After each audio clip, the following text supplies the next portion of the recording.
Right. Okay. Okay. Right. Hello. Welcome everybody to tonight's Health, Housing and Adult Social Care Scrutiny Committee. Welcome to everybody online.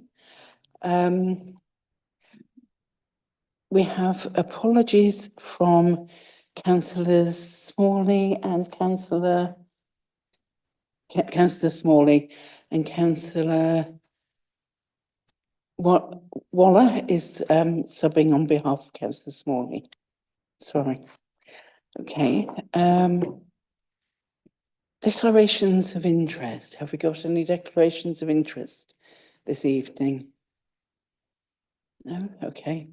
I have a slight declaration of interest in that I do use Be Independent, but I don't think that will affect anything to do with the meeting. Okay. We've got a few different sets of minutes to pass before we go into the main body of our meeting tonight. So first of all, we've got the minutes from the meeting of the 6th of November 2024. Has anybody got any comments about this set of minutes? Sorry? Yes. Thank you, Chair. Just to flag a mistake in this that Councillor Hook had kindly flagged to me beforehand. I think it's page 10 in your document pack. The second bullet point,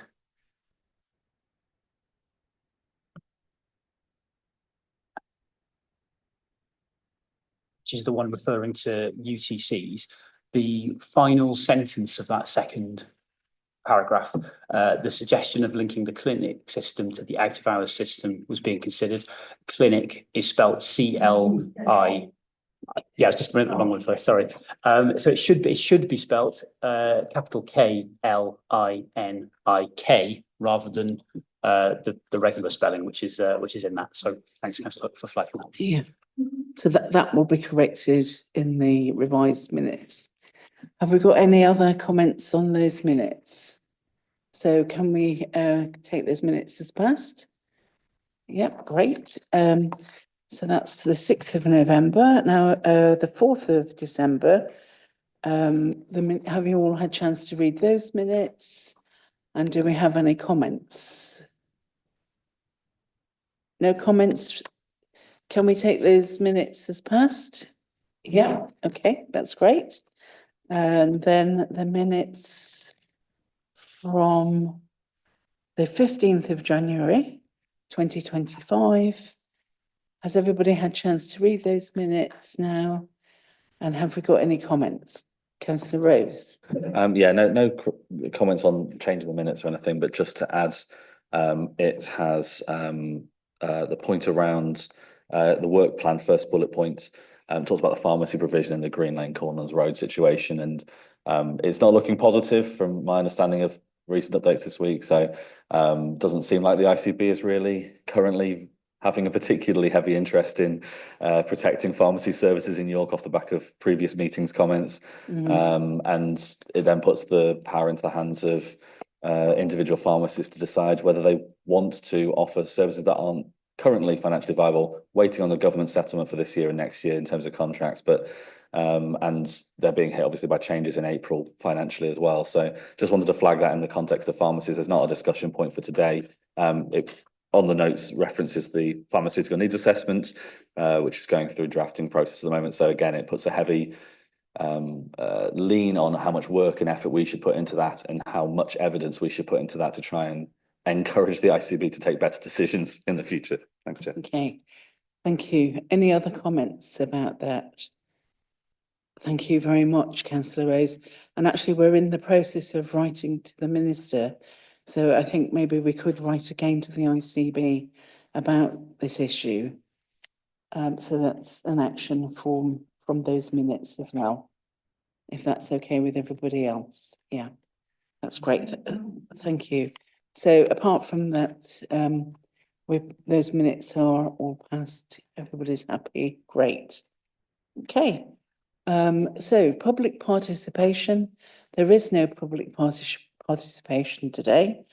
So we'll go straight into the agenda, and with the agreement of all the members here and all the people who've come, the officers and the executive member, we're going to actually swap the agenda items 6 and 5. So we're going to look at asset management investment plan first of all.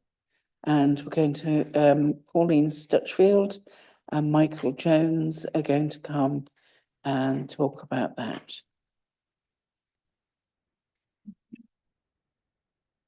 So I'll just get to the relevant bits in my papers now.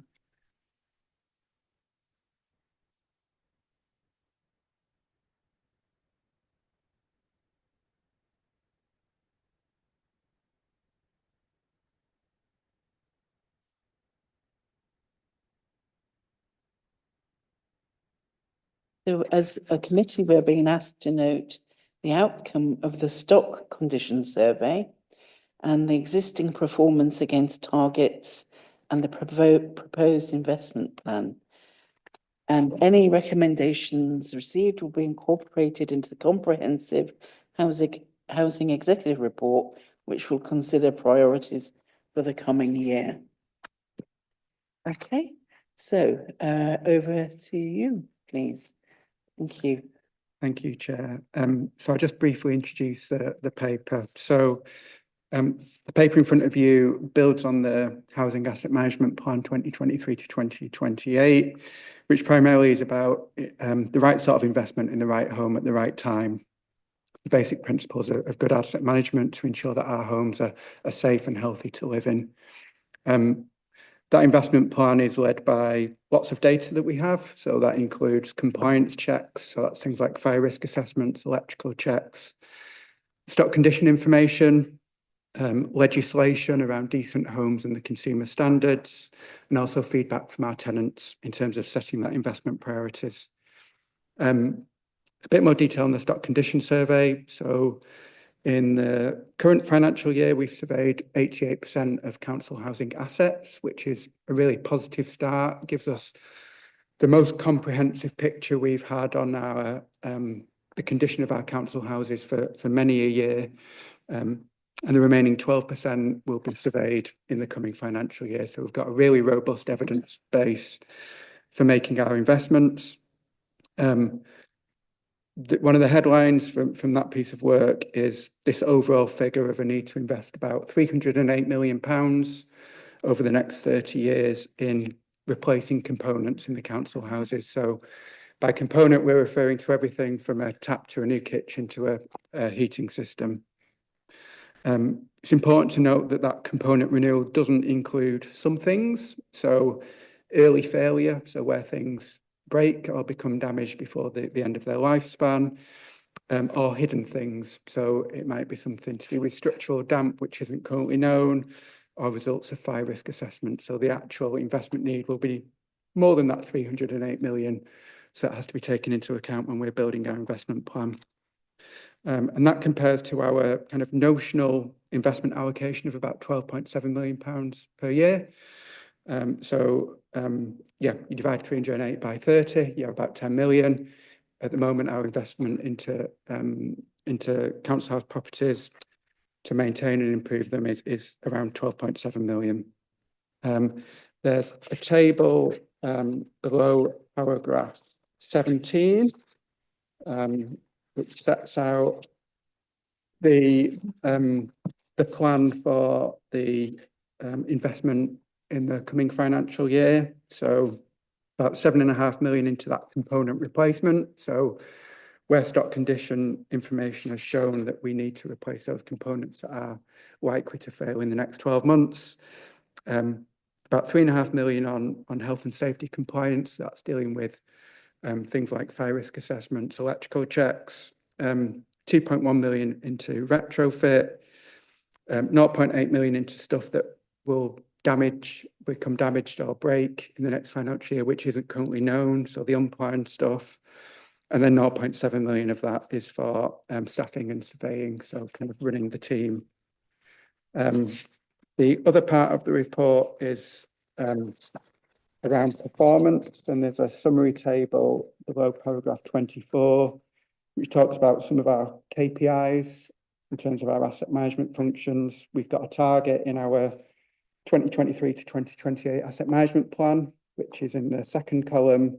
We've got the current position in the third column, and then the position where we were at last year. So we've seen some positive improvement against those measures of success. Sorry. But clearly there's a little bit of way to go to get to where we're aiming to be by 2028. And then the final bit of the report is just a brief summary around investment into staff. Clearly a real need for us to invest in our staff around apprenticeship. So we're at the end of a 5-year apprenticeship programme. We're building the next 5-year apprenticeship programme. It's been really successful of bringing young people through, training them up and then employing them. We have a challenge of an ageing workforce in building services. There's a need to continue to bring young people through. And then in paragraph 27 just talks about some of the training that's taken place around retrofit, SAP assessment. So building in some of that more, the current thinking around needing to invest in retrofit, which isn't a place where asset management was 5 to 10 years ago. So, you know, modernising, upskilling our workforce to be able to meet those challenges. Thank you. Okay, thank you very much. It was a very interesting report. Very good to see that you have such a good grasp over the housing stock that's we have in York. Any questions? Okay. Councillor Waller, sorry, I'm mixing you up with Councillor Smalley. Sorry. Right. Just to pick up on a few points with modernisation, which is a regular source of questions from residents. In paragraph 16, you mention sweating some things for longer. And in paragraph 7, you say that you're making changes which relate to that. Not doing things as frequently as people are used to in the sequence that they are used to.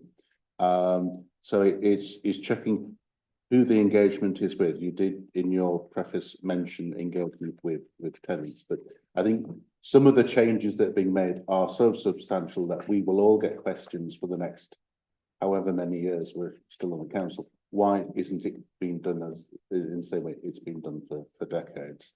And just a question on paragraph 10, you've got the catch up 190,000. And every so often as tenancies change, people move in and say, this missed out on the modernisation that everybody else around had.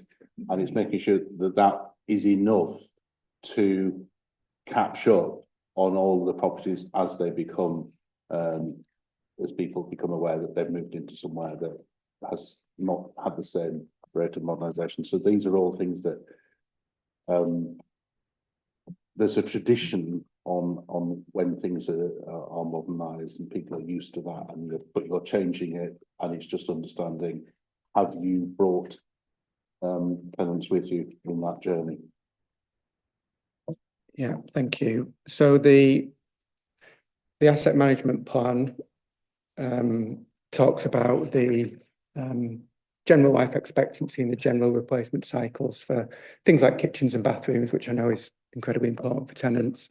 And there's no change in that. So the asset management plan talks about 30 years, which I think is generally what tenants have been expecting.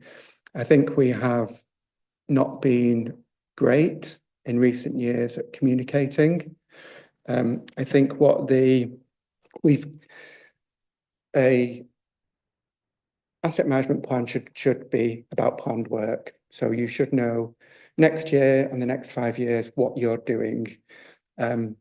Previously, because our Our processes were a little bit different. Our stock condition information wasn't as comprehensive. We were finding ourselves being more reactive. So we were diverting investment from one area into another to respond to something that we didn't know about. What the stock condition information gives us is a much more comprehensive position. So the intention is that by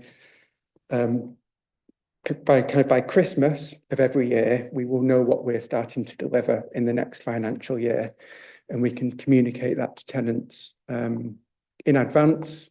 We are less likely to need to divert away from that because it will be based on robust information. It will be planned.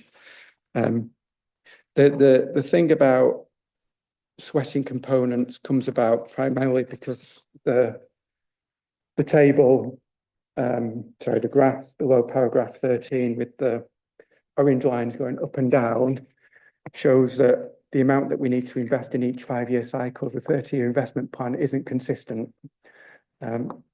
We cannot work like that. We can't do 50 million in one 5-year cycle, 65 in another, 44 in another. So we have to smooth it out. So some of it will be bringing some investment forward a bit sooner. Some of it will be sweating assets, as we talk about. Some of the typical ones that you may look at around that is things like roofing. So can you continue to patch up a roof in advance of replacing the whole roof? Has a combi boiler, for example, got more life in it than the kind of typical 15 years that you would expect? So it's looking at some of those aspects and whether some of that investment can be delayed to smooth out that investment. The paragraph 10, catch-up repairs, relates to repairs that were identified in the stock condition survey that hadn't been reported to us by tenants. So it's not talking about, for example, kitchen and bathrooms, where the tenant has chosen not to have their kitchen replaced at the same time as their neighbour. This is repair stuff that we didn't know about. The investment programme for next year, the table under paragraph 17 about component replacement, that takes account of some of those kitchens and bathrooms of properties where the previous tenant decided not to take up that opportunity and it wasn't dealt with during the void period. And then another significant element of it is for a number of tenants in drink houses who have been promised new kitchens and new bathrooms for a number of years, ahead of the typical cycle, but we are where we are. But I've been expecting that for a couple of years and haven't received it. So much of the whole of the kitchen and bathroom programme for next year is drink houses and those properties who missed out, who chose not to engage at the time. A follow-up on that, and thanks for explaining the details. Just a question on Honeysuckle House, which I know that the executive member has been along to meet with them. It's just understanding whether that's on budget, because it has been a regular point of interest, can I say? And just on the survey work that's been done, it was just to check, some residents have felt that they've been advised of work that needs to be done, and it's just checking the record that's made of that, because sometimes there's a bit of what is on your system is different to what we're being told in the street.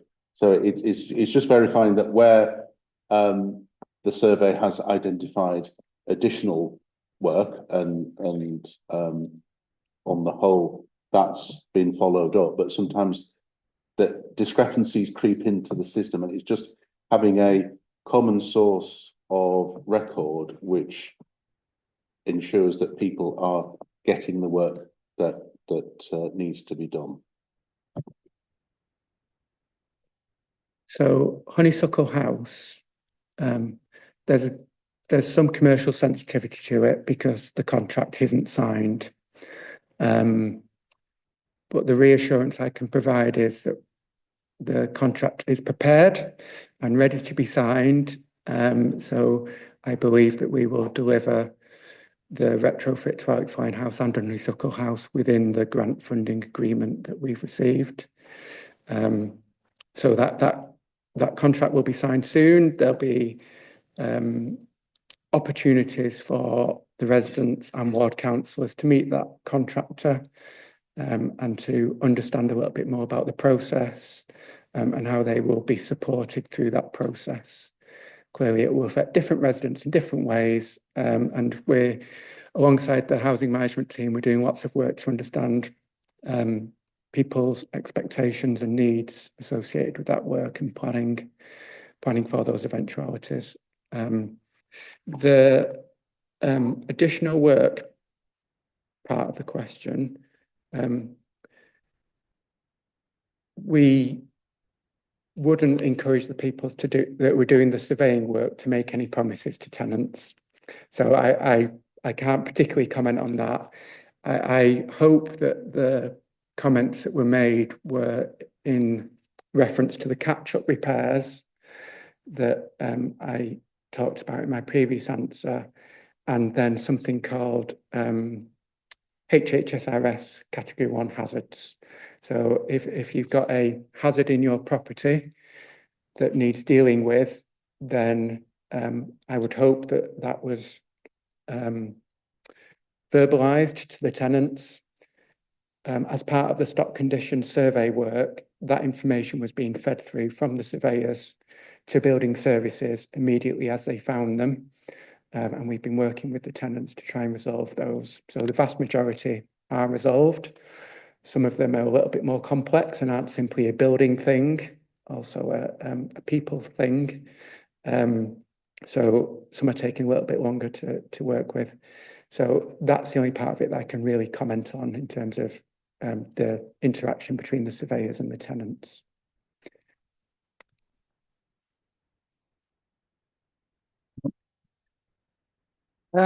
Just to say that if you, Councillor Waller or any other councillors have issues being raised by their residents, please do write to Michael, write to Property Services, write to me.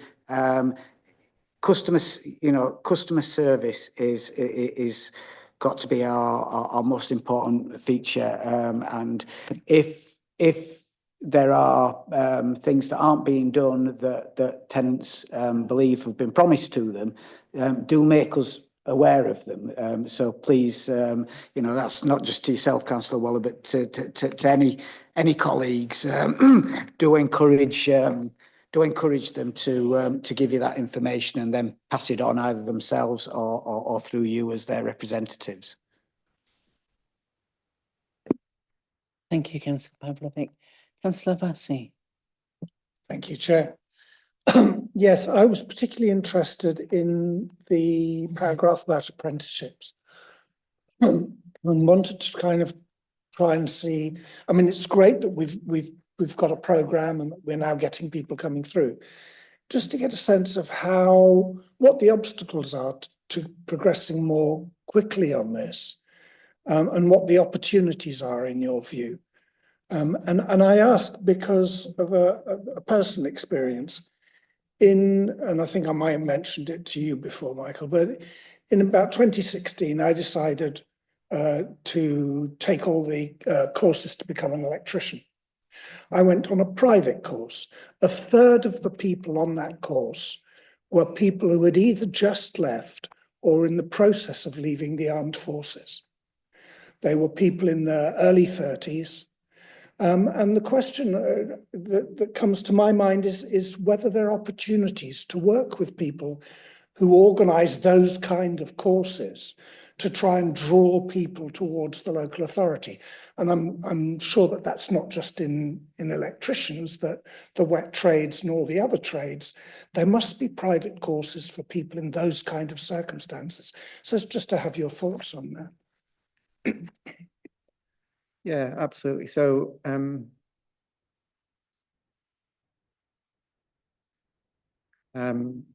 so there is absolutely no challenge with attracting people to the apprenticeship. So when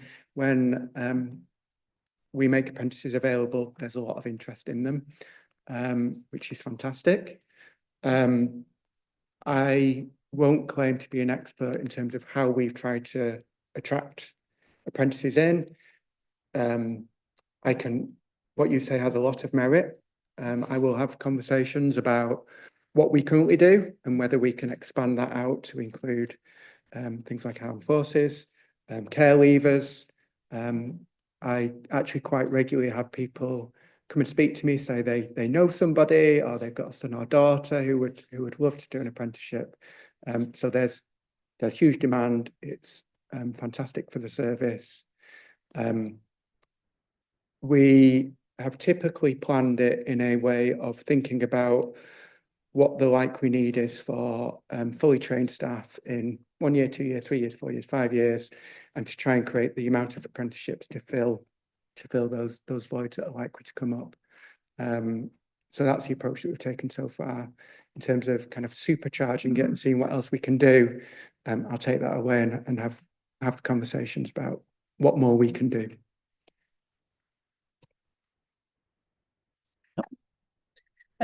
Just to mention that veterans do have priority interviews at the council as part of our commitment to them through the Armed Forces Covenant.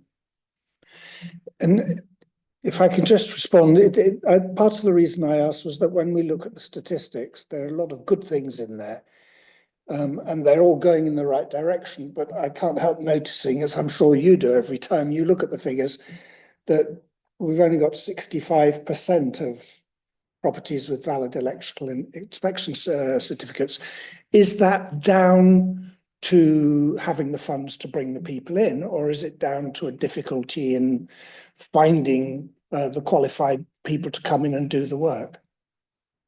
It's primarily down to a change in legislation. So we used to do them every 10 years, and we're now required to do them every 5 years. So we're now positively responding to that change, but it's going to take us a while to get to the point where all the properties have 5 years. So we are undertaking those inspections based on risk. So if we think that there's potential risk associated with them, we're doing them now.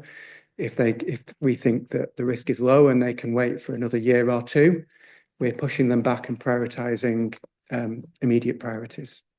Right, okay. So there's not a shortage in finding people to come and do the work. It's more a question of your budgeting and organising the programme. Yeah, I mean, recruitment and retention is a consistent challenge of staff, not just within building services.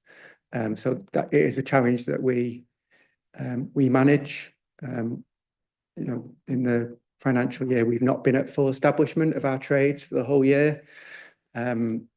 So yeah, it's something we have to work with. But within the electrical team, we are there or thereabouts with establishment. So that's not the barrier now. Right, thank you. Okay, great. And Councillor Pavlovic.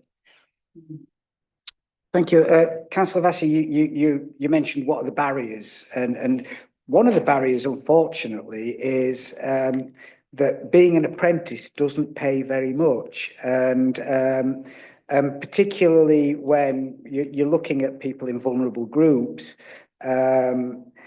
Taking on an apprenticeship is financially not viable if they're trying to find rent as well. And so, you know, and particularly that's been an issue when I've been raising it, because I really do want to have the best offer that we possibly can for our care leavers. And it is is an issue, and it will be the same for those that are coming out of the armed forces. Taking on an apprenticeship at the rates that the apprentices are paid for the time that they're going to take in getting the training. Notwithstanding that at the end of it, yes, there will be a well-paid job. It's that period, and so much as I support the idea of apprenticeships, you know, I want to see people where we have vacancies being filled in well-paid jobs that at least people can actually make ends meet. Could I just ask a supplementary question with this? How long is an apprenticeship these days in a trade? It's a good question.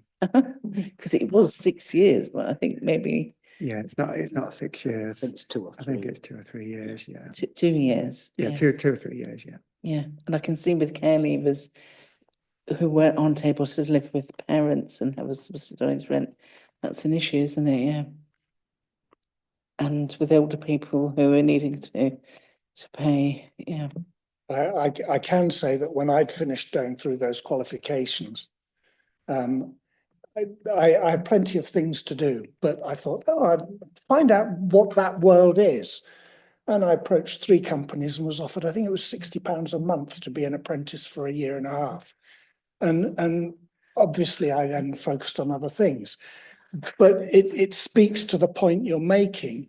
And again, it just makes me wonder if there are ways of working with people like the armed forces to try and raise that sum to make it more realistic, so that people aren't left in the position that you're describing, because plainly that's not possible for people in many circumstances.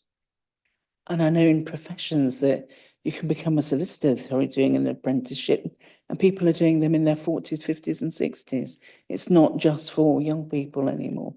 And then people no longer stay in the same career all throughout their lives. You know, and you want to swap around.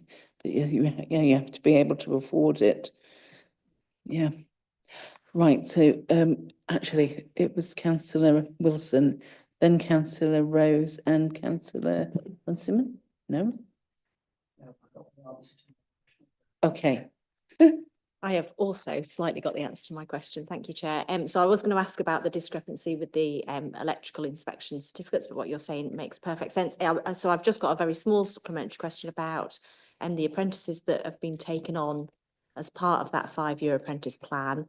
So it says they've been taken on and become qualified tradespeople, and then have we also retained those staff? Have they remained within the council, or have they become qualified tradespeople and gone elsewhere? It's a mix. So we made sure that there was a role available for all of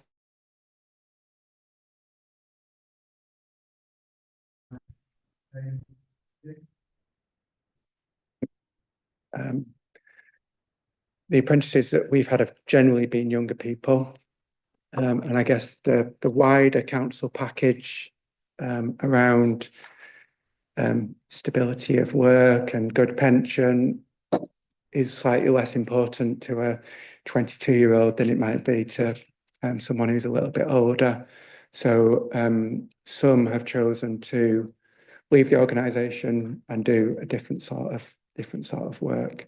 But we have retained some, and it also has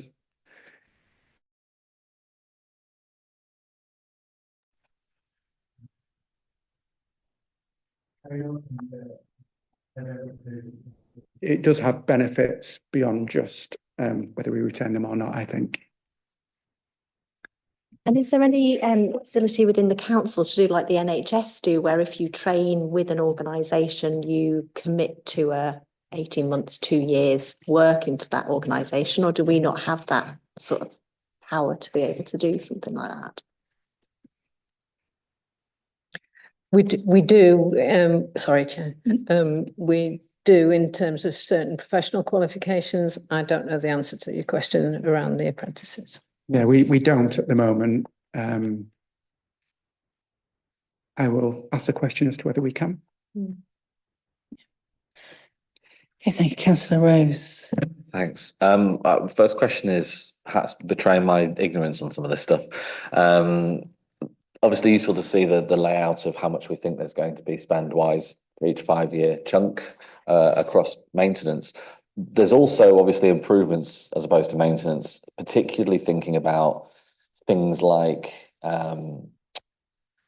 insulation, things like solar panels, stuff like that, which changes the landscape of maintenance. And if you're replacing a roof as part of that, then you can get some cost benefit over time for it. But it's not in this report, obviously. So I was just wondering how that affects the 30 years costs.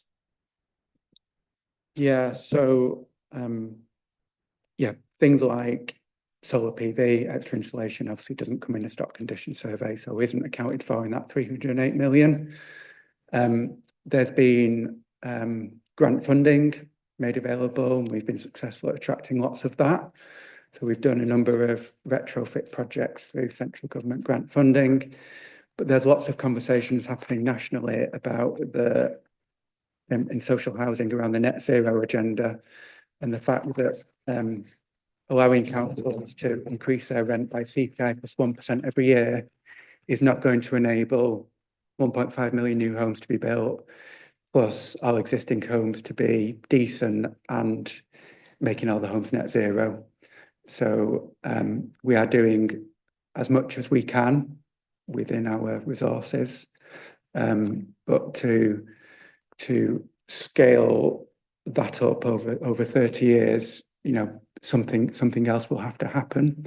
I suspect either around rent increases, grant funding, or other financial incentives that central government might be able to provide. Yeah, I get all that. I guess let's say infinite money in grants becomes available and everything suddenly gets a bunch of extra insulation, heat pumps, solar panels, etc. Does that increase our maintenance over time after that point? Because the grant presumably is only the upfront cost, not 30-year lifetime cost. Or does it decrease it because we've replaced a bunch? You know, what does that look like for us in terms of impact on these numbers? Yeah, so at the moment, air source heat pumps are more expensive than a combi boiler. Who knows where that will be in 10 years? The maintenance cost of an air source heat pump isn't radically different than a combi boiler, for example. If you put solar panels on the roof, you have a small maintenance cost associated with that you wouldn't have with just roof tiles. Insulation doesn't have any maintenance cost. So it's a bit of a mixed bag, really, but I don't think it's a fundamental issue. It does tweak the numbers a little bit, but I don't think it would be. It's not the major barrier. Great, thanks. The other bit I want to talk about was the performance chart, and I mean, there's lots of good news story all the way through here. By the way, there's a lot of good stuff I haven't highlighted, and most of my questions have been answered already. On the performance, every single number's gone up, some by a lot. 99.9% is great. We've already dealt with the electrical inspection certificate. Two things to pick on. First, the repairs completed first visit's gone up by a massive amount in 1 year. That's fantastic. But it does then have 83% fixed first time and only 84% fixed within target time, which kind of suggests that if we don't fix it the first time, we never fix it within target time. So we're not leaving enough contingency time to have a second visit or whatever. Is there anything that we can say about that? And the second one is the average number of days to relet a property has gone down from 80 days to 45 days, which again, a phenomenal change in number within 1 year. The target of 28 days, do we think that's achievable? Are we moving in that direction still, or is 45 days kind of where we're bottoming out? Or what's your take? I would say 28 days is achievable because some organisations achieve it.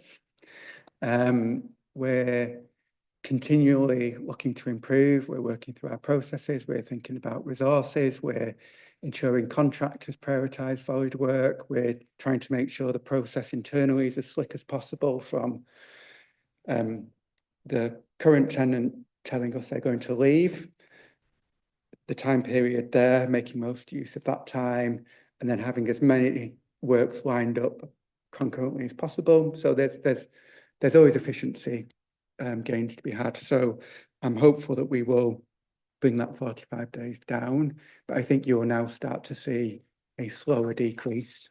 You know, we've done some of the low hanging fruit to get from 80 to 45. So I'm hoping that it would just be, you know, small percentage change over the coming years, but that's where we want to be. The repairs work, it's similar picture really around continuous improvement around processes. We have identified some areas where we consistently underperform around that, and one of those is, as you highlighted, when we go on a visit and we repair part of the issue but not all of it, we haven't been as good as we should have been at getting back and doing that second part or the third part of that repair. So we're talking about a number of things, from employing multi-trades people so they can do multiple things at the right time. We're doing things around ensuring that our staff have got the right tools and the right parts in their van more often than not. And there's a whole piece that regularly talking to Councillor Pavlovic about, which is about communication and setting expectations and the process of following on work. So there's a whole host of small things that we are doing that we hope to see some significant improvements on those repair performance over the next couple of years. Thank you. Okay, Councillor Pavlovic. Yes, and what I'm hoping to be able to bring to scrutiny in future meetings is a more comprehensive performance data sheet, if you like, covering more areas, so that you can understand and question us on how we're doing across a range of metrics, both within building services and within housing management.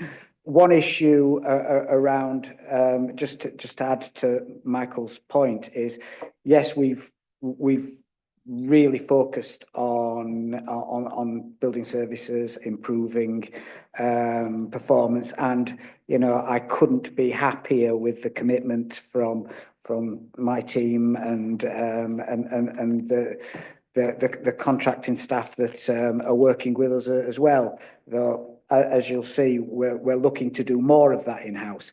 But just on the voids, one of the things about the voids as well that will slightly delay things is that instead of just turning a property round, we are now trying to do retrofit, and we're trying to get that property, whilst it's empty, get as much work done as we possibly can, so that we don't have the maintenance further down the line. So as in addition to all the, you know, the sequencing of the work, housing management are also going to be doing more work when we know that a tenant's leaving, or you know, if sadly a tenant dies, that we know what work we're going into, so that we don't then find out, oh well, there's loads of work that we can do that needs to be done before the teams go in there. So it's a work in progress, but the work that has progressed in a really positive way, if that makes sense.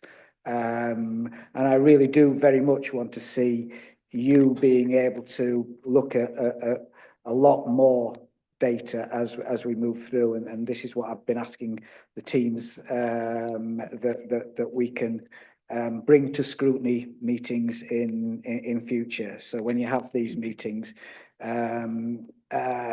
you've got, you know, a little bit like the performance and finance monitor that you're going to look at next. There's going to be a whole range of sections that you're going to be able to talk about. Okay, that's Councillor Vatsy. Thank you, Chair. Just to pick up, and there's lots of good news here, so I'm really pleased with that.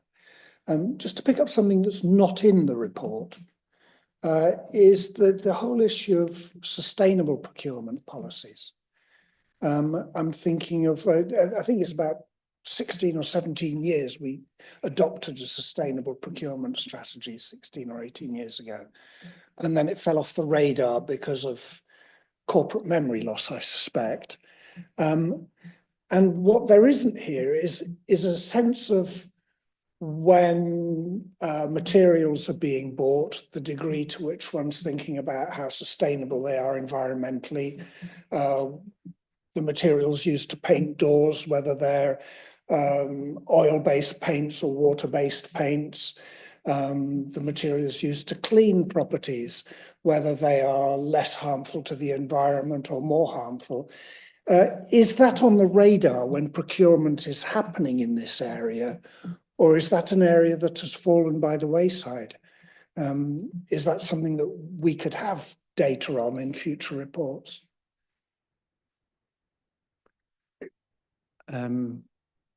It's definitely there. It exists. So the vast majority of our building materials are delivered through Jewsons. We work with Jewsons around their supply chain. We work with them about the products that they are bringing forward. There are considerations around sustainability and the impact of those materials on the environment. But it's not the only consideration. Clearly, in the last 2 or 3 years, we've seen enormous construction inflation, and it's been a real challenge to deliver a repair service within budget, given 20% increase in a number of materials. But I'll have some conversations, and I'll have a think about how we can try and capture some of that high level about what we currently do and whether we can do a bit more. I'm also aware that the council's done a lot of work about the supply chain and modern slavery. There's been some particular challenges around some PV suppliers, suppliers of insulation linked to the Grenfell inquiry. So it's all on the radar and it's all being discussed. We just have to think about how we try and capture some of that in here, because obviously we source thousands of materials every year. I'll have a look and I'll give it some thought.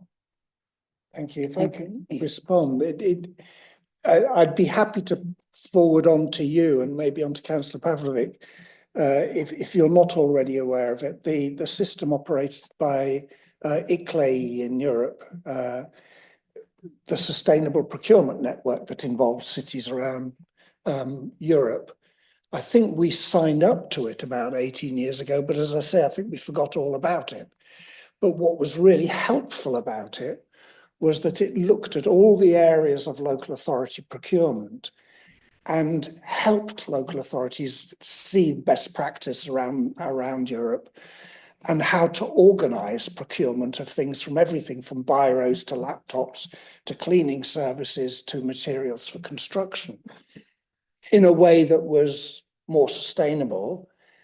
And the experience at the time, and I think it still is, that in fact, our assumptions that it's going to cost more because we go down that route are sometimes not correct. So I'd be more than happy to just pass that all on, and maybe it might serve as a mechanism for the discussion about how to move these things forward. It would be good to have information of that type in future reports, but thank you. Okay, thank you very much, and thank you everybody for your contributions. Just want to sum up some of the points that I've written down. So lots of good news in the report. Target numbers are going up, targets are being met or almost met. Everything seems to be going in the right direction. I also wondered about the electrical inspections, so now I know about that. And of course, the gas inspections need to be done annually, don't they? Because of the nature of the beast, yes. That's really good. Councillor Bassey's helped us with the sustainable procurement policies, which is good. And maybe this network would be something that we hopefully could tap into. You're going to improve the repairs experience. and the not having to go back by carrying more tools and parts in the vans, and improve communications. Apprenticeships, looking at the armed forces perhaps as a source of apprenticeships, but it's good to see that you are going down this route with apprenticeships, because there's such a shortage of skilled people in the building trades these days, and it's good to know that that's going on. And that maybe, as Councillor Wilson suggested, have some sort of tie-in for, you know, staying on once the apprenticeship is finished, if that's applicable. And as Councillor Pavlovic said, if we have any issues, or any of our colleagues have issues from tenants, contact you and contact Councillor Pavlovic, so that we can be up to date with what's going on, make sure that customer experience is a good one. Don't think I've missed anything out. So thank you both very, very much indeed. And thank you for swapping around the, especially the people waiting now to come forward. Thank you.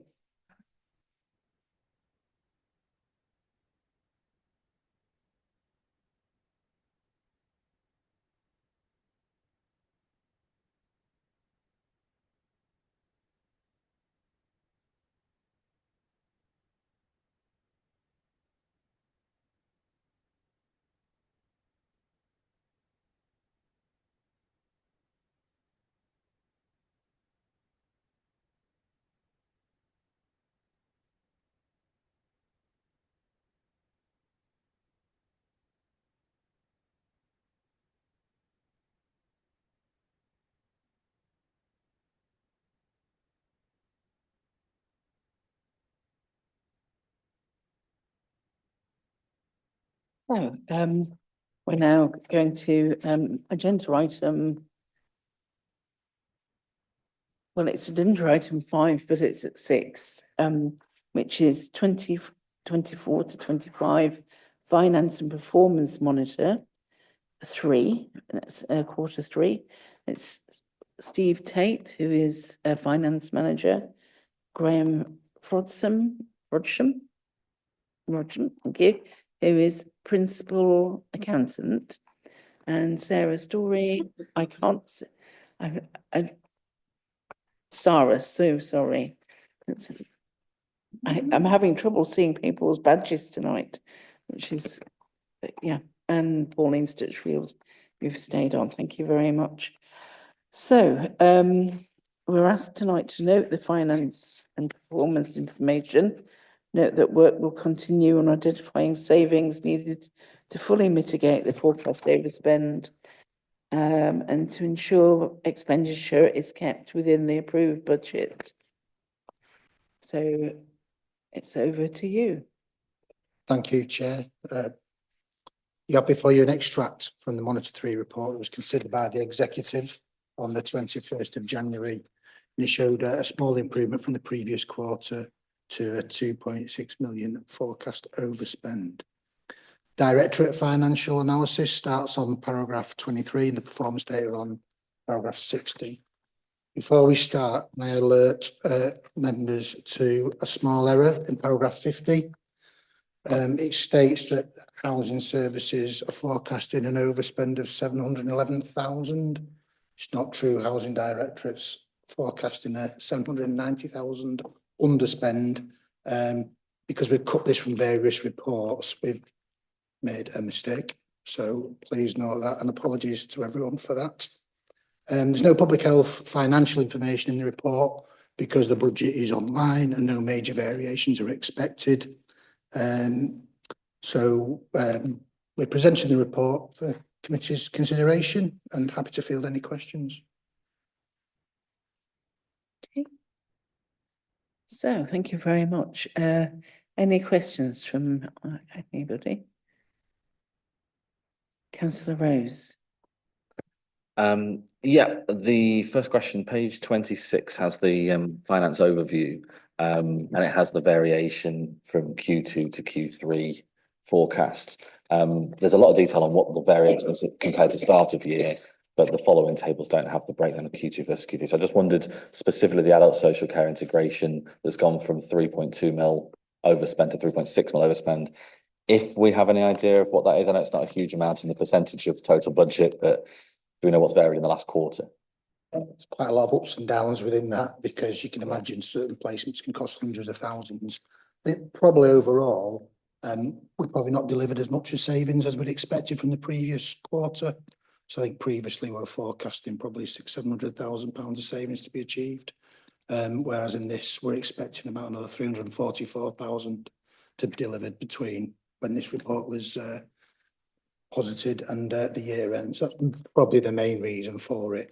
A lot of the budgets seem to be plateaued generally through the year. Some small ups and downs, but I would say that's the main reason for the movement. Fab, thanks.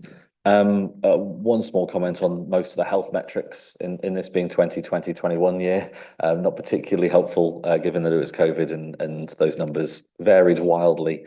But it also shows, given that we're currently talking about the 5th anniversary of COVID, how far behind some of those health metrics are. So just a point, there's not really any question that I can follow up on because we won't have the data for it yet. But anything we could speed up would be good. And then on page 38, we've got the housing metrics and direction of trend stuff. Firstly, really good to have the increase in number of affordable homes being delivered. It's a decent leap as a percentage. The net additional homes, the net consents, housing consents are both up by a decent amount as well. That's also really good news. And then it's good to see the number introduced on here of the number of HMOs as a percentage for the city, seeing us higher than Hull, Wakefield, Bradford, etc. But I guess obviously we haven't got past data for that, so I assume the trend is going upwards, but any confidence in that would be useful. We don't have any numbers on here that compare us to cities with similar percentage of students. It'd be good to know if this is typical for similar cities, not just cities near to us. And I would also wonder, is there any way of us getting a number for tracking the percentage, roughly estimates? I know it's hard to get the exact number of short-term lets as a comparator to HMOs, because I know they're similar but different. But some really good numbers in there, and useful to have that HMO number as well. I'll have to pass that across to my housing colleagues to answer that question. I think we'll take those away and come back to you, particularly in future reports too. We haven't included comparator cities, and I don't think, I'm just talking to my, I think Michael, yeah. do we have that? I don't think we do. No. No. In terms of short-term lets, we deal with long-term, don't we, HMOs? Sorry. It's okay. Bring your chair. Get you another chair, don't we? You might.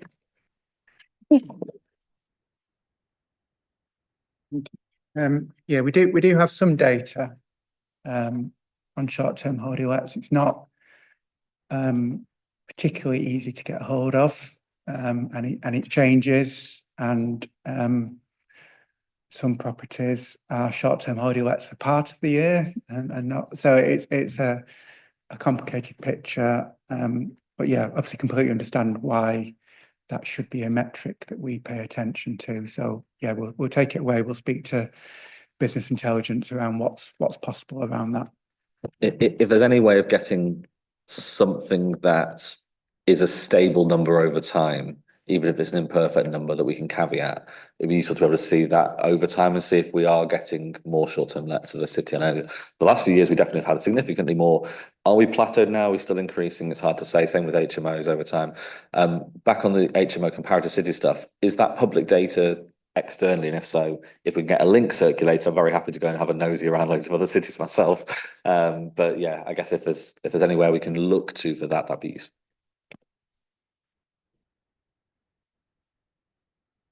I'll come back to you. I'll let you know. Yeah. Okay, thank you. So next is Councillor Vassie. Thank you, Chair. I'm struck in this report by paragraph 80 on page 42. And I'd like to try and make sense of why we are where we are. We had a period of great disruption and many problems about switching how we tackled rough sleeping in York. Problems with all the various parties that will recall the Salvation Army and others. It's frustrating and disappointing to see that the number of rough sleepers in December this past year was worse than the previous year, and that things haven't got better. So I just wondered if you might give us an explanation as to why we're in that situation, and what hope there is that, having switched all these services from outside bodies into the council, will actually generate positive change going forward, because it is disappointing to see this. If I can start, Chair. I don't think this is a reflection of the change in service, because actually there's not been a change in service. We've transitioned from one supplier to an internal supplier, and we've cheaper transferred all the staff in, and we've maintained all of those services. So if there's a change, it won't be down to the provision of service. Obviously, we want to reduce homelessness and rough sleeping going forward, and we introduced the strategy in December, and we started working on that. And part of that solution is housing first. So we know a lot of residents are suffering from complex needs. And we asked them to jump through a lot of hoops before we supply them with housing. What we want to do is supply them with housing with the wraparound care, so that they can move on within a healthy tenancy and also become healthy themselves. So that's the overall ambition. But of course, York is very attractive to people from outside. So we have a transient rough sleeping community in York that will vary year on year, will depend on weather conditions, will depend on economic factors, such as the market. We work with all of those, so we don't discriminate between who's here and on a permanent basis and who's here, who's passing through. So we have all of those factors to consider, and it fluctuates from month to month. But I can assure you that the service we supply to those residents hasn't changed in terms of the different components of that of those services that we had. If I can respond, Chair, I hear what you're explaining there, but all the way through this very difficult process, we were assured that the point of it was to improve the situation. We all accept that there are intractable problems, that they're difficult, that the client base has complex needs. But over the past 18 months, the whole story was that if we make this switch and move to navigators and whatever, things will improve. And that's what's worrying me, that we don't seem to have seen that improvement. Is this supplementary? It's just a point of information, just to clarify the numbers, because we've got the numbers in the annex with a bit more detail as well. The quarter we're referring to last year was actually after the change had taken place. So that 13 to 16 minor increase, it's actually 23 for the year prior, the quarters up to the end of that quarter. So it's 23 down to 13 for this time last year, and then went up to 22 and 20 Q1, Q2, and it's down to 16 again. So it actually has been consistently lower since that change. And the number 13 to 22 to 20 to 16 does fluctuate quarter to quarter, but it has been consistently lower according to the numbers we've got in front of us. But just wanted to put that in some context on that. Yes, thank you. Thanks. Okay, next to speak, Councillor Waller. Thank you, Chair.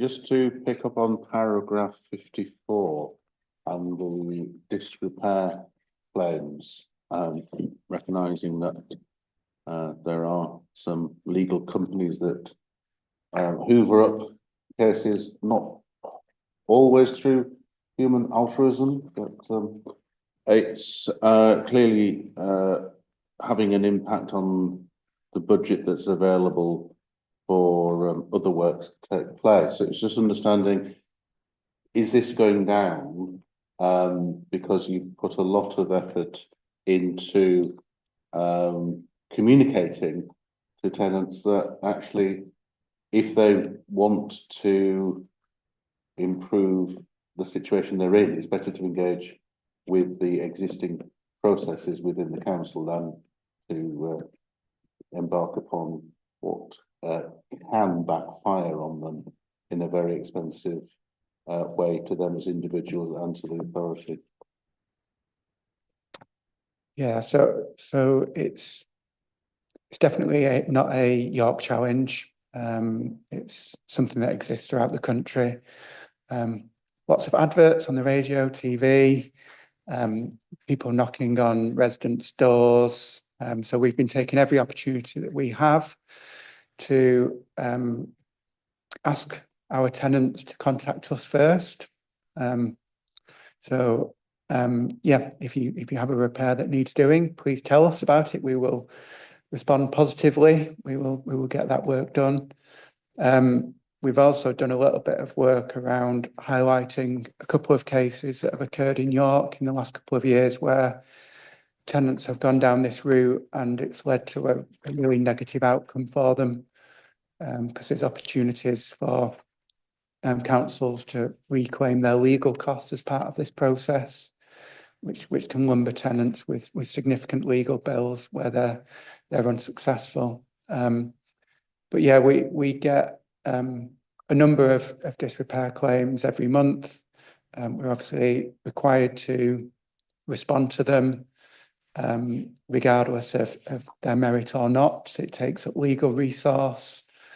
So yeah, there's a growing demand for that legal resource to support, yeah, what is a growing trend nationally around people taking legal advice about disrepair claims. Our position is very favourable compared to many authorities out there. We're keeping a lid on it to some extent, but clearly we need to keep that message flowing about, if you have a repair, please report it to us. So, yeah. Yeah, thank you very much for that. I've just got a question, which is on paragraph 46, staffing, which is a 406,000 overspend. And it said they overspent in the hospital discharge team, mental advocacy team, and the mental health social work team, mostly due to these teams being over establishment and using agency staff. I'm thinking that's the agency staff part that's causing that overspend. I'm not sure. And I know that you've done a lot of work to bring agency staff numbers down.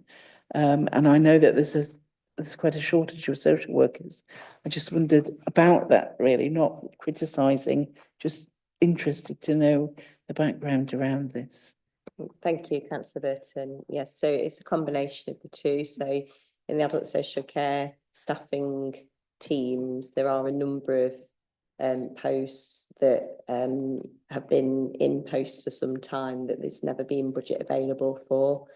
So they've always sat as an overspend against the budget, but nonetheless have been needed in terms of being able to deliver services to the numbers of people we support. And we also have some roles in particular that are very difficult to recruit to or train to. So, for example, AMPs, there are approved mental health professionals, which can be quite difficult. So, the mental health team, what we've done is rather than utilise agency AMPs, which are very expensive, we've utilised agency mental health social workers and used our own AMPs within that service to start to manage that a bit differently. What we're also doing is there's some significant change work in the hospital discharge bit of the world. So I think colleagues, councillors will remember at a previous session we talked about some of the shift into a more multidisciplinary way of working across that team. So we do think we'll be able to reduce some of the staffing numbers in that team and move them to other parts of the service, which will help us to manage some of that establishment. And at the same time, we are, working on the agency use across the service. I think the committee will see a significant reduction in the next report in terms of some of that agency use due to some of the work that we've been doing, that our colleagues have been doing, to really manage the rotas and staffing levels really carefully. I'll just caveat that by saying, obviously we've got very big service, very operational teams, lots of demands, and it is, it's really unlikely that we'll never need to use any interim or extra hours or agency, but that would be, that would be great if we could get to the position where we're using as little as possible, because the consistency for people that we work with of using our own staff is obviously appreciated and valued by people. Okay, thanks very much for that. Yeah. Any other questions? No? Okay, so, what, councillor Rose? Yeah, can't sorry, resist, it was in yes. the annex, and so I was kind of hanging tight. It's two very, very rapid things. The first one is we flagged a concern before around this is health specific health and wellbeing 6 to 8 week review dropping. It's dropped now from 86% to 80% in a quarter, which puts us below, as far as I understand, the national benchmark. It'd be good to know if that is anything. It might not be anything much to do with what we do as a council, but it'd be good to know if there's any further information on that. Flip side, really good news. Smokers quitting number, PVP 35 on page 51, goes up from 73% to 82% against a benchmark of 57. So a huge success on smoking. But the 6 to 8 week review done within 8 weeks is dropping still. Any insight on that? I don't have any insight, I'm afraid, but we can take that question back to our public health colleagues, if that's okay with the chair. Sure. Thank you. Of course. Good, thank you. Yeah, no, thank you. Councillor Vassy. Yeah, just quickly on these percentages and gaps as well. We've had a couple of times in the past 3 years reports brought to us about breastfeeding in the city, and the figures, I think it's in the same paragraph you were quoting there, Councillor Rose, on the health inequalities in wards on page 38 show a widening of the gap on the percentage of children totally or partially breastfeeding at 6 to 8 weeks over the past 3 or 4 years. When we've discussed this at previous meetings, there's been a general consensus that we needed to do everything we could to reduce that gap, and it seems to be going the other way. So I'm just wondering what officers may think can be done to turn that around, because it's plainly not good if the gap between the richer wards in the broadest categories and the less wealthy wards, that gap is growing. I don't know if there's anybody here tonight that can No, answer again, that. it's probably public health. Yes. It might be an area committee might Yes. consider for a more focused look in terms of Yes. some of the data work. And unfortunately, Peter Roderick can't be with us tonight, but I'm sure he'd be happy to look at that in further detail, the committee. Yeah, Yeah. fair enough. And it's but I just certainly wanted to something make sure that we did actually cover last year in a very comprehensively in a meeting. yeah. And I know that there's a continued sort of process of going on to try and promote breastfeeding in areas of the city where it's not taken up as much as others. So yeah, but I'm sure we'll maybe get Chair, more. you and I can ask Peter Roderick or Yes. someone to Yeah. update us. But I know it's an ongoing campaign to improve things. It's just quite hard when people are resistant. Yeah. Well, I think we've covered everything tonight. There are no further questions. That's very good. It's a really good report. Thank you very much. Very comprehensive. It's slight a suggestion to include short-term holiday lets, which I think is a really good idea if that's possible.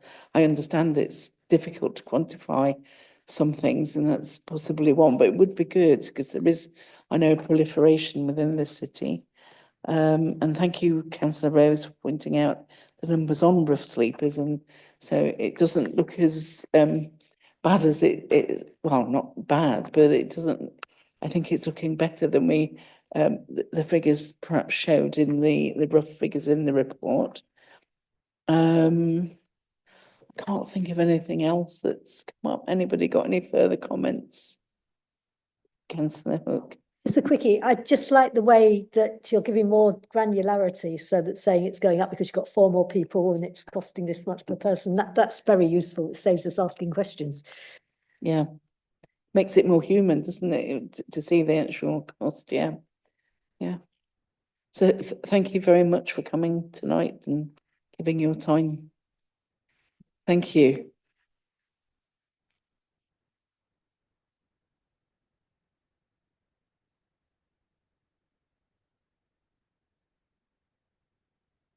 Well, we've got a world record tonight, then. Sorry. So I'm just trying. Oh, here it is. So we're looking now at the work plan. So I'm just looking at the next meeting. Thank you very much.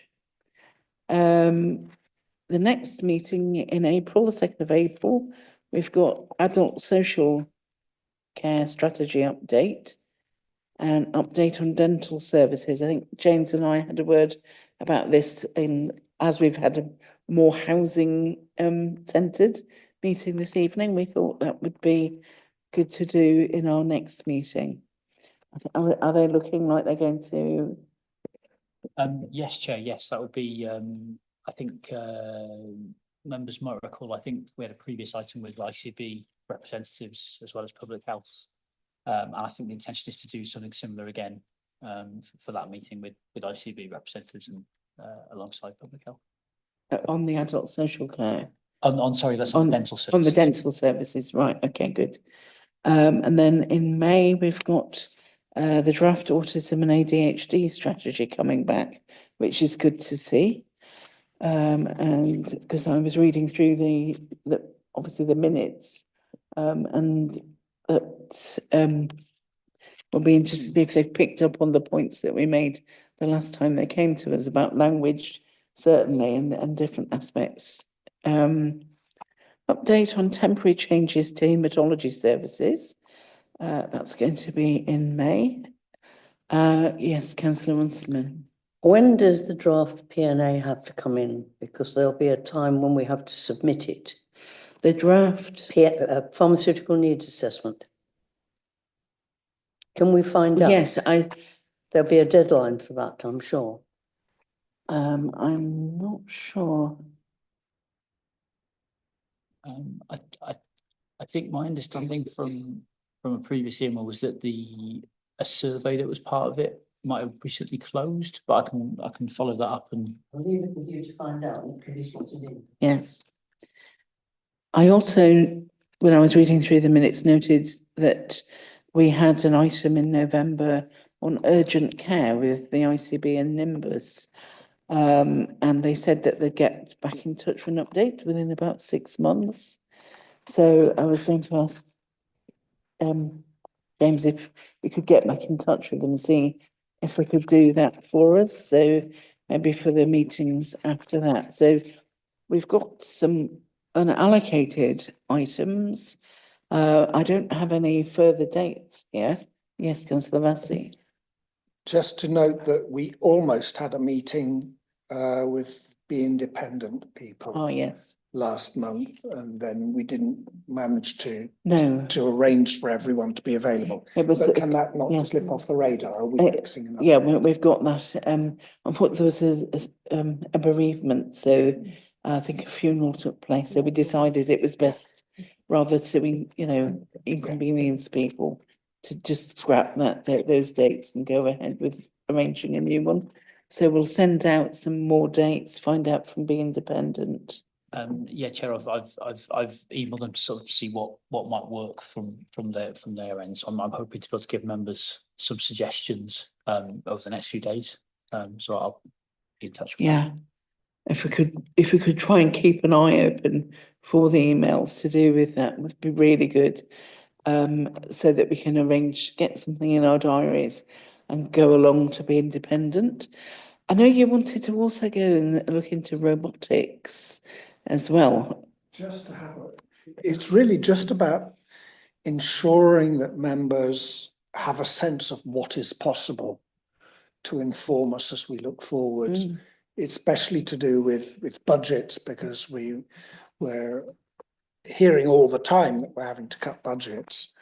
It's been going on now for 20 years, and what we're less good at is hearing the opportunities that might exist for making use of technology to change the way services delivered. So that, yes, it's that. It's robots are mentioned in the form of furry cats that people can stroke, but it's more than that, obviously.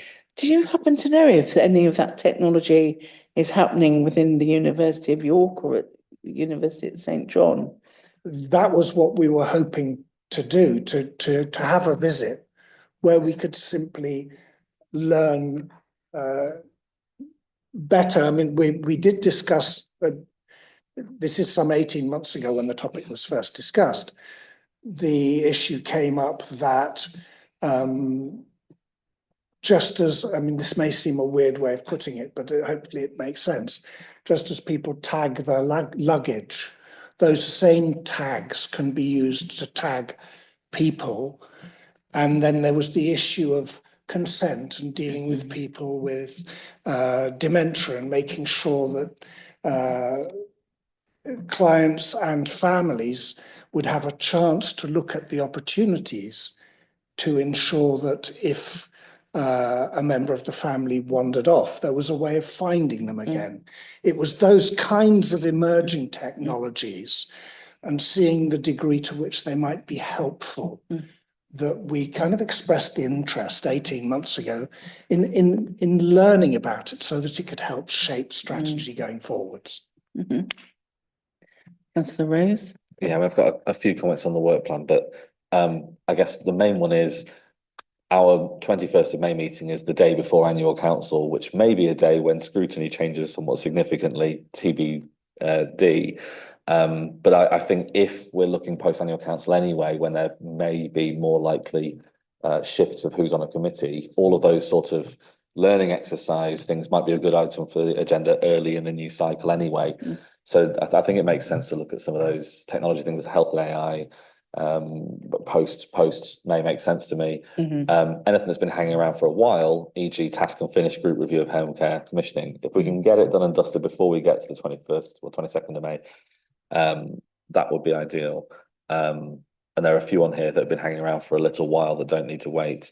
I think in terms of the P&A, the locations, accessibility and services provided by pharmacies survey closed on the 2nd of March, but that's the beginning of them writing it. So I think that's several months away for it to be in a draft place to come back to us, but it'd be good to get a confirmation from public health on what that timing should be. But I'd be surprised if it's this side of the annual council. Healthy weight has been on here for a while. I have no particular pressure on that being this year, but I'm just kind of conscious of things like that and the Glen and Lowfields provision having been on here for quite a long time and we've not arranged it yet. Yeah, I think the healthy weight one, there was some issue with the report not being ready and that's why it hasn't come up. Well, it usually would mean that it can then go to the one meeting later rather than several months later. Yeah, if the report's almost ready. But well, I don't know about. So I think for those two meetings, we have enough on the agenda. I think that we don't need to overstretch ourselves. I personally think that they're both quite weighty meetings already. With respect, I do agree, but I don't think that things like a task and finish output or a paper on some of the provision stuff is too meaty to add to it when we compare it to potentially if we have 2 or 3 scrutinies after May, having more to compress with different people on there and stuff. I think anything that doesn't get done before May isn't going to get done for months, is my concern. We've got 6 things on here. They'll be added to the list of the 9 things on another work plan somewhere, and they'll all be forgotten in the wind. So if we can squeeze 3 items on the agenda, I don't think it's the end of the world personally, to each of those 2 meetings. But I'm happy to defer that to Chair and Vice Chair offline. Okay. I think we'll have a chat about this then offline with James. Okay, and so the task and finish group review of home care commissioning. Sorry, Chair, in all honesty, that really hasn't progressed because it was initially something that Councillor Myers and I were going to do, and Councillor Myers is no longer in it. And then someone else was seconded. I'm trying to think, it was Councillor Baxter, I think.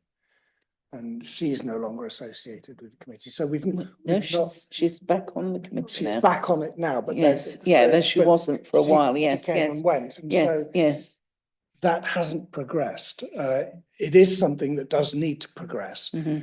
But I take on board Councillor Rose's point, but I think we have to revisit that and regroup to make that work. Again, is that sorry, or scrap it?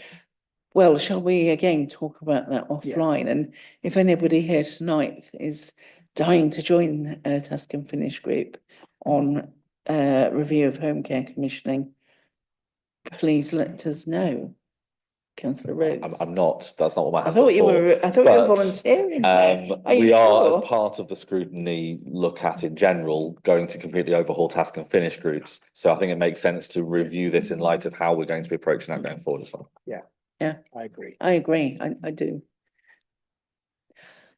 Any other? No. Any other urgent business? Okay. Chair, sorry, can I just jump in one quick work plan? Certainly, yeah. Something that this is picking up on a motion from full council last year. It's the very last bullet point on the unallocated list. The trauma informed city motion. And the TZESC and Weir Valleys Trust have said they might be able to come in May to do that. So that's an item that could potentially slot into May. Okay. Perhaps follow up with them, but that looked like it would fit there if needed. Okay. My only thought on that is that feels like a really good grounding for the future conversation around trauma in general that might be useful for the new committee members, assuming that there is any change. Well, I think we've got to plan as we are now, because we don't know yet what the future will bring personally, but given that we don't have a crystal ball, but we may look at then and bringing that in May, if that's okay with everybody else. No, okay, so no urgent business. No, okay, so the meeting's closed. Thank you very much.